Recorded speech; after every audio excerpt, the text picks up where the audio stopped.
It all began in the city of Chicago, 1924, a place buzzing with ambition, luxury, and modern dreams. The Roaring Twenties had brought wealth to America's upper class, and among the city's most privileged were two brilliant young men, Nathan Leopold and Richard Loeb. On the surface, they had everything most people could only dream of: money, education, and a future paved with opportunity. But behind their polished manners and expensive suits, there was something dark, something dangerous growing in their minds. Nathan Freudenthal Leopold Jr. was a genius. His IQ was said to be one of the highest ever recorded at the time. Fluent in multiple languages, he could read and write before most kids even started school.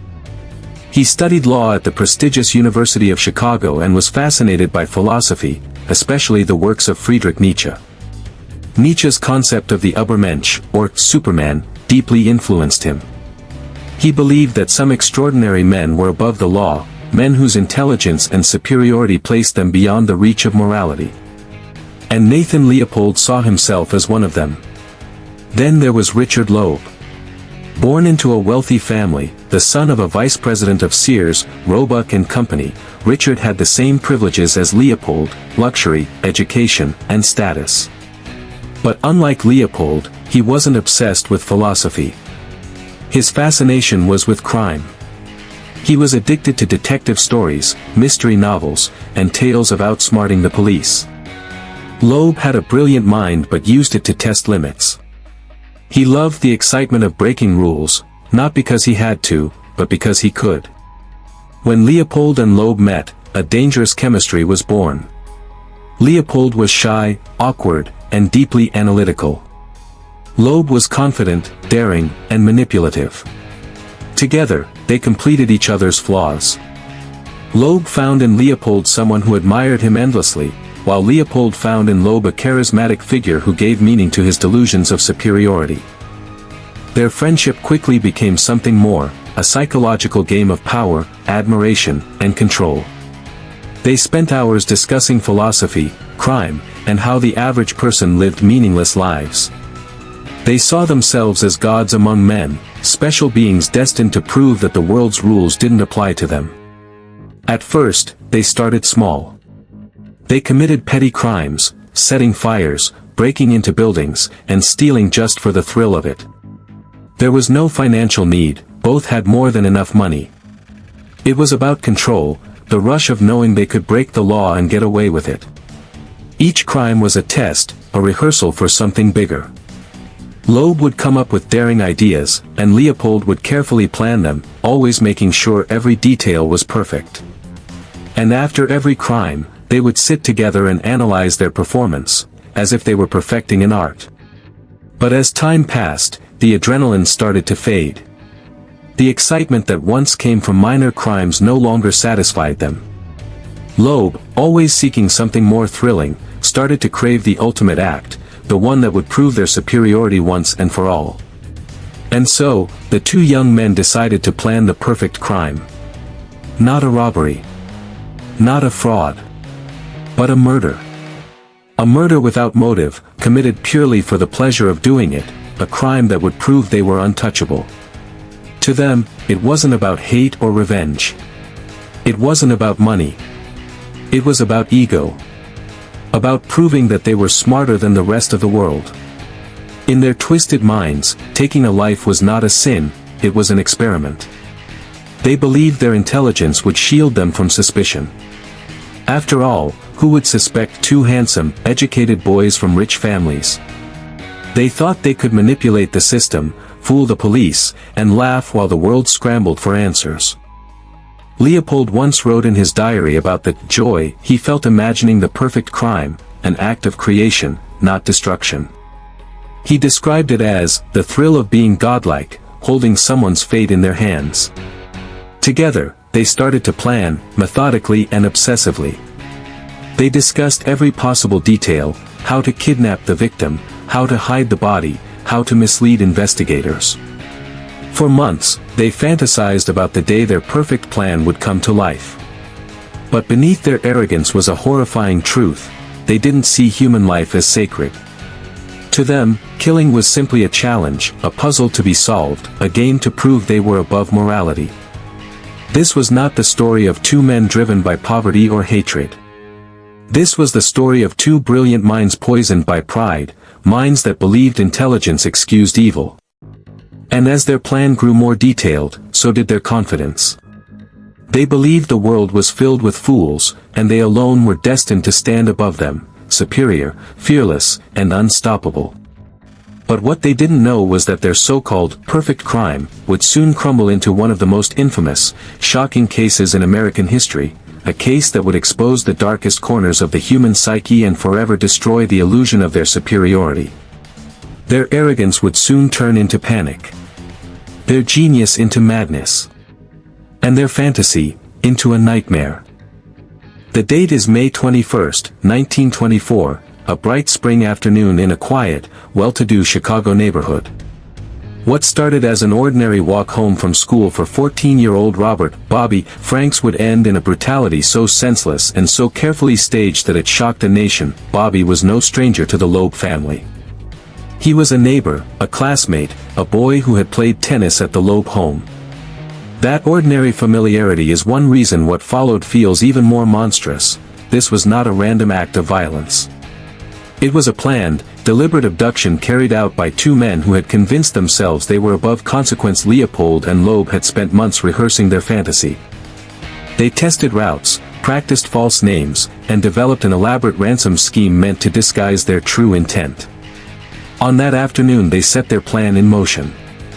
Using a rented automobile under an assumed name, they offered Bobby a ride, a simple pretext about a tennis racket that lowered the boy's guard. He climbed in. What happened inside that car would forever stain both their names. Contemporary reports and later investigations paint a chilling picture. One of the boys struck Bobby repeatedly in the head with the blunt end of a chisel. He was gagged and forced into the rear of the car, where he likely died of suffocation within minutes. The attack was clinical and cruel, an experiment in violence carried out by two young men who treated a human life as a puzzle to be solved rather than a person to be protected. That night they drove to a remote dump spot near Wolf Lake. In the darkness they removed Bobby's clothing, attempted to obscure his identity, even pouring acid on his face to make identification more difficult, and concealed his body in a culvert beside the railroad tracks. Then, as if to add a final layer to their macabre theater, they mailed a typed ransom note demanding $10,000 from Bobby's wealthy father, Jacob Franks. Their goal: to stage a kidnapping and collect money while keeping their hands clean in the eyes of the law. But the cruelty of their act sat uneasily beside the small, human mistakes that betray even the most carefully laid plans. The body was discovered the next day. Near the remains, investigators found a small but decisive piece of evidence, a pair of eyeglasses. Those glasses weren't ordinary, they had a distinctive hinge, ordered by only a handful of Chicago customers. One pair matched Nathan Leopold's. A seemingly trivial object collapsed the fantasy of the perfect crime. Within days the police were closing in. Leopold and Loeb, who had thought themselves untouchable, began to unravel. They made phone calls that were traced, left suspicious paper trails, and ultimately, faced with mounting evidence, confessed. Their calm, almost clinical recollection of the murder during questioning added another layer of horror for the public. Here were two privileged, educated youths who admitted to killing a child simply to see if they could. The aftermath was not only legal but moral and cultural. Newspapers fed the public's disbelief. How could two university students from wealthy families sink so low? How could intellect and education exist alongside such cold-blooded casualness? The case ripped open questions about privilege, psychological pathology, and the intoxicating danger of contempt for ordinary life. The details of the murder, the lure, the chisel, the culvert, the acid, the ransom notes, became part of a narrative that forced the nation to confront a chilling truth: evil can wear the face of privilege, and cruelty can be deliberate, rehearsed, and utterly unfathomable. As you recount this chapter in your video, let the audience linger on the ordinary details: the rented car, the pretense about a tennis racket, the boy who trusted the voice that offered a ride. Those are the human threads that make the crime unbearable. Then pull them through the chilling mechanics, how two minds designed and executed a plan that treated a living child as an experiment. That contrast, banal familiarity and premeditated horror, is what makes Bobby Franks's murder not just a headline, but a haunting cautionary tale about the depths people can sink to when arrogance eclipses conscience. It was supposed to be flawless. Every move, every word, every second of their crime, planned down to perfection. That's what Nathan Leopold and Richard Loeb believed. In their minds, they weren't just committing murder, they were crafting a masterpiece. After months of fantasizing about the perfect crime, the two young men turned their sick dream into a detailed operation. Every step, from the abduction to the disposal of the body, was rehearsed, analyzed, and perfected. They didn't want chaos, they wanted control. They spent countless nights sitting in Leopold's study, surrounded by maps, notebooks, and law books, plotting each stage of their plan like scientists preparing for an experiment. Leopold, the meticulous one, handled logistics, routes, aliases, typewriters, and cover stories. Loeb, the thrill-seeker, focused on the act itself, the kidnapping, the ransom, the performance. Together, they planned everything. They chose their getaway car carefully, a rented Willis Whippet automobile under a fake name. They picked the location for the murder, the spot to dump the body, and even wrote the ransom letter before they had chosen a victim. They studied police procedures, analyzed previous kidnappings, and discussed ways to leave no evidence behind. They even decided to use acid to disfigure the victim's face and destroy fingerprints, an idea they believed would make identification impossible. They were obsessed with details. Leopold designed a complex ransom plan involving phone calls and coded messages to mislead investigators. Loeb insisted on using a typewriter for the ransom note so that the handwriting couldn't be traced. They tested the typewriter by typing random notes until they were satisfied. And yet, in their arrogance, they made the fatal mistake of believing intelligence could replace morality, that intellect could cover every flaw. The cracks began to show even before the crime was committed. Their first challenge was choosing a victim. They didn't want an adult, too risky. They didn't want someone poor, too uninteresting. They wanted someone young, innocent, easy to lure, but with a wealthy family. After weeks of debate, they finally decided, Bobby Franks, a 14-year-old boy who lived just a few blocks away. He was Loeb's cousin, someone he knew personally. It was a shocking decision, one that revealed how numb they had become to morality. Killing a stranger would have been terrible enough, but killing someone from their own circle, someone who trusted them, made the act unforgivable. May 21, 1924, the day everything fell apart. They prepared the car, packed the chisel, rope, and acid, and set out on their mission. Hours passed as they drove aimlessly, waiting for the perfect target to appear. Their nerves were tense, but their confidence was still unshaken. Then they saw Bobby walking home from school. It was the moment they had been waiting for. Loeb leaned out of the car and called him over, smiling, calm, pretending everything was normal. He told Bobby they'd give him a ride and talk about a tennis racket. Innocent words from a familiar face. Bobby hesitated for a second, but then got in. What happened next was supposed to go smoothly. They would kill him quickly, hide the body, and make it look like a kidnapping.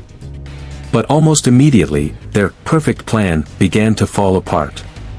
Inside the car, things turned chaotic. Bobby fought back. The murder wasn't clean, it wasn't precise, it was violent, messy, and desperate. They panicked but carried on. The murder was done, but the calm precision they had practiced was gone. Then came mistake after mistake, small, careless details that would destroy everything. Leopold accidentally left his glasses near the body, a pair so rare they could be traced directly to him. They dumped the body in a hurry, leaving behind tire tracks and evidence they never noticed. The ransom note was full of inconsistencies, and their phone calls didn't match the timeline they had promised in their plan. For all their intelligence, they had forgotten one thing: no one can plan for human error. While they believed they had executed the perfect crime, the reality was the opposite. The boy's body was found within a day. The ransom letter arrived too late. The police already had leads before the investigation had even properly begun. And the one object that would destroy their entire illusion, those eyeglasses, lay quietly in the mud near the culvert. Their arrogance blinded them to the truth. Genius without empathy is chaos, and planning without conscience is doomed to fail. As the investigation began, their web of lies started to unravel faster than they could control it. What was meant to be a demonstration of intellectual superiority was quickly becoming a nightmare of exposure, panic, and guilt. The perfect crime had turned into a perfect disaster. Their plan relied on one fragile assumption, that a few clever decisions could erase a lifetime of consequence. They believed their intelligence would cover any slip, that arrogance could outweed investigation. But crime, even the most carefully staged, leaves a trail. And in the mud beside a remote culvert, that trail began to show. When Bobby Franks's body was found, the scene looked like the end of a dark, tidy experiment, except experiments always leave byproducts. Among the handful of objects recovered, one small item would prove to be fatal for Leopold and Loeb, a pair of spectacles. Not a broken cookie of evidence, not a signature scrawl, simply a pair of glasses, half buried and ordinary to the untrained eye. To the detectives, however, those lenses were a thread they could pull. The glasses were unusual. They weren't generic frames off the shelf, they had a distinctive hinge, a special type of repair, and a prescription that matched a narrow set of clients. The police went to the opticians, the stores, the repair shops. They followed the manufacturer marks and the trail of who might have ordered such a hinge. Small-town tradespeople and suppliers who dealt with eyeglass parts remembered the detail. Slowly, like careful archaeologists, investigators traced the frames to their owner. That single, careless oversight, leaving a personal, identifiable object at the scene, would begin to erode the illusion of invincibility. But the glasses were only the opening crack. The pair had also mailed a ransom note, a theatrical prop intended to sell a false story of kidnapping for money. They had spent time typing and rehearsing the note, confident that type would keep their handwriting, and thus their identities, hidden. What they had not counted on was forensic common sense. Typewriters leave patterns. The police secured copies of the note, took it into evidence, and began comparing it to machines found in the city. The small variations in typeface, the spacing, the alignment, tiny mechanical idiosyncrasies, became another form of handwriting. It narrowed searches, it produced leads, and it turned an anonymous demand into a traceable mechanical fingerprint. Then there were the phone calls.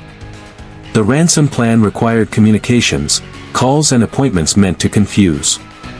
But telephone systems, even in the 1920s, were not perfect shields. Operators could track lines, and a pattern of calls left behind clues. Traced numbers, suspicious purchase records, and contradictory timelines in their alibis all added to the pile of doubt. For men who had believed themselves too clever to be caught, the mechanical honesty of postmarks, phone logs, and typeface errors was merciless. Witness accounts and physical traces piled on top of each other like the layers of an excavation. Tire tracks in the dirt, the peculiar wear pattern on a shoe, a neighbor who remembered seeing a car at the wrong time, ordinary, human details that do not obey grand theories of superiority.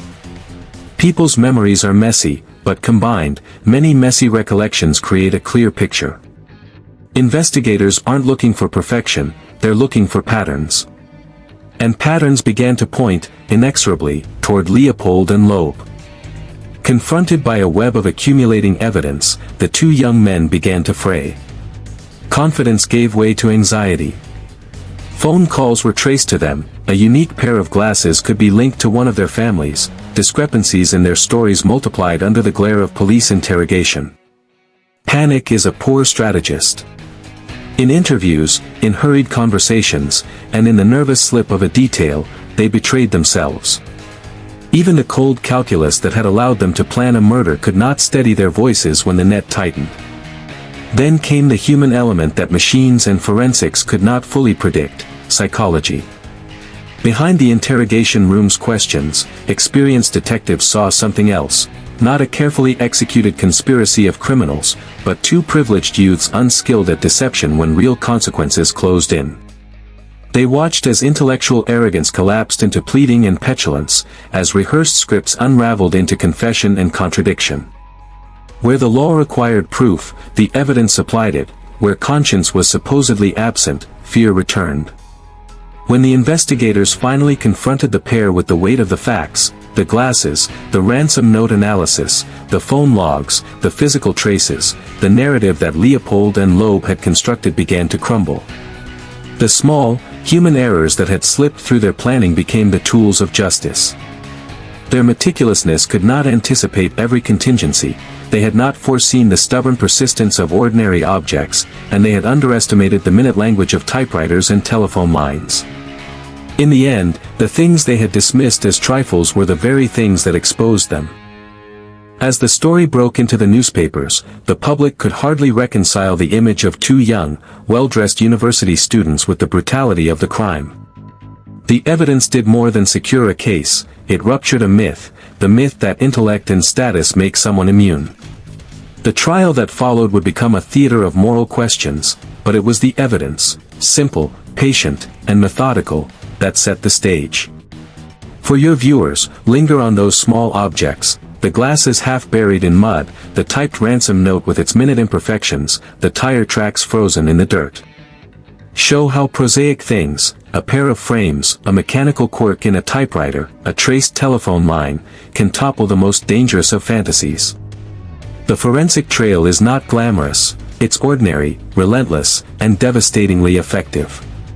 It took the perfect crime and reduced it to a series of avoidable mistakes, each one a silent witness to the arrogance that birthed it. And in the end, the evidence did more than solve a murder. It exposed a truth: no matter how carefully evil is planned, the world leaves traces, and traces tell stories that arrogance cannot erase. When the arrests were announced, the headlines didn't whisper, they screamed. Leopold and Loeb, two handsome, educated young men from Chicago's best families, were dragged from fantasy into a courtroom that quickly became the center of a nation's horror. What followed was not simply a trial. It was a moral thunderstorm, a legal spectacle that forced America to wrestle with questions no newspaper headline could answer. From the first moment the case moved to court, the press made it a theater. Reporters camped on the courthouse steps, editorial pages filled with disbelief and outrage. The public wanted a simple answer: how could two privileged youths do such a thing? But in the courtroom the answer refused to be simple. This case had everything that sells newspapers: wealth, youth, brutality, and a shocking lack of motive. It also had a lawyer whose presence would turn the trial into something far larger than a search for guilt. Clarence Darrow arrived not to plead whether his clients had killed, they admitted that, but to plead why they should not be sent to death. Darrow, already famous and feared for his courtroom brilliance, understood the stage he had been handed. He knew that winning sympathy wouldn't come from denying the act, the confessions were already public. So he shifted the fight to the one place that might save their lives, the human heart and the human mind. His argument would not be legalistic, it would be moral, medical, and philosophical. He painted his clients as products of circumstances and psychological forces, not simply monsters born to evil. The defense called experts, doctors, and psychologists to testify, men who argued that Leopold and Loeb were not ordinary criminals but disturbed young men shaped by pathology, precocious intellect, and a warped philosophy of superiority. They emphasized youth, mental abnormalities, and influences that distorted moral judgment. The strategy was to recast the act as one of mental disease and diminished responsibility, not cold-blooded, capital-worthy murder. On the other side, prosecutors demanded justice for Bobby Franks and his family. They argued that the crime's brutality and the deliberateness of its planning made the death penalty an appropriate, indeed mandatory, response. For many citizens and much of the press, only the ultimate punishment seemed to fit a crime so senseless, a calculated murder of a child, committed for thrills. The courtroom became a battleground for two visions of America. One vision demanded retribution, a legal scale tipped by the weight of a life taken. The other asked if the state should respond to cruelty with more cruelty. Could a legal system in good conscience kill the young and psychologically damaged, however monstrous their crime? Darrow's voice cut through this tempest. He spoke for hours, a pleading, blistering, philosophical plea that asked judges and jurors to imagine a world where environment, heredity, and broken minds were the real culprits. He painted an anguished portrait of human fallibility and argued that execution would be a moral failure, not a triumph. Darrow's speeches were theatrical and surgical at once. He spared no one the uncomfortable questions: what was the purpose of punishment?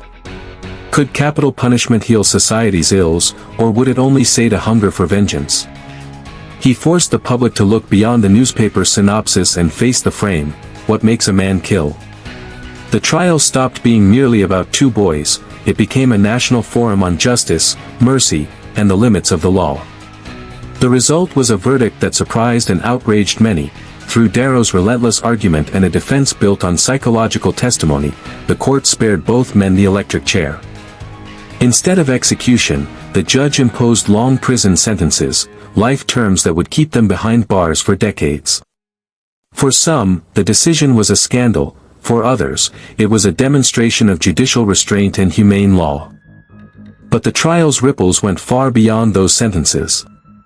Newspapers, legal scholars, and citizens debated what the verdict meant for criminal justice. The case became a touchstone in the fight over the death penalty, mental illness defenses, and how society treats young offenders with extraordinary intellect but warped morality. It forced reforms in how courts considered psychological testimony and lit a broader conversation about whether punishment should punish the person or the conditions that produced the crime. The courtroom drama also exposed human fragility in a new light. Witnesses recounted the Franks family's grief. Parents saw in the faces of Leopold and Loeb not the abstract criminal, but frightened boys who once walked the same neighborhoods as their children. That terrible intimacy made the question more personal and more painful. The nation had not simply lost a child, it had been forced to confront the possibility that danger sometimes lives in the most unsuspected places. For your viewers, dramatize the contrasts: the glare of camera flashes against polished suits, Darrow's calm fury beside the prosecutor's righteous indignation, the quiet dignity of the Franks family in the middle of a storm. Read portions of Darrow's plea in slow, resonant tones. Cut to archival headlines, courtroom sketches, and the tight, weary faces of those who sat through the trial. Use a measured tempo, let the legal arguments breathe so the audience can feel the weight of each ethical question.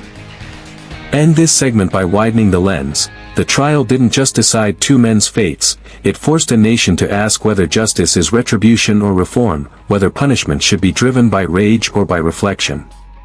That question did not end when the judge left the bench, it echoed through law schools, editorials, and courtrooms for generations. The Leopold and Loeb trial became more than a case, it became a mirror reflecting American anxieties about youth, privilege, science, and the very nature of punishment. And as the gavel fell that day, the public learned a hard lesson: sometimes the law must choose between what feels right and what is right. The choice made in that courtroom would haunt the country for decades, a chilling reminder that justice is never simple, and mercy is often the most controversial verdict of all. The trial of Leopold and Loeb didn't just end with their sentencing, it began a legacy that would echo for decades. Their names became synonymous with arrogance, privilege, and the terrifying potential of human cruelty when mixed with intellect and boredom. The story of these two wealthy young men, who had everything yet chose to kill, left America shaken. It wasn't just a murder case anymore, it was a mirror held up to society's face. How could two of the smartest, richest, and most educated boys commit such a senseless act? The answer haunted psychologists, criminologists, and the public for years. In the decades that followed, the Leopold and Loeb case became a psychological landmark. It was one of the first times experts openly discussed the role of mental state, narcissism, and the thrill of dominance in violent crime. Their act forced the world to see that intelligence doesn't equal morality, and that evil can wear an educated face. Books, movies, and even plays were made about them. Alfred Hitchcock's film Rope, 1948, was loosely inspired by their crime, a chilling portrayal of two men who murdered just to prove their superiority. Countless novels and documentaries revisited their story, each time exploring new layers of their twisted psychology. But their personal fates took very different paths. Richard Loeb, the more dominant of the two, met a brutal end in 1936 while in prison, murdered by a fellow inmate. It was a violent death for a man who had once believed himself untouchable.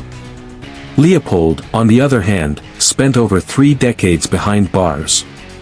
During that time, he tried to reform, studying, teaching, and even working on bird research that became known as the Leopold Aviary Project. But despite his efforts to change, the world never forgot what he had done. In 1958, after 33 years in prison, Nathan Leopold was released on parole.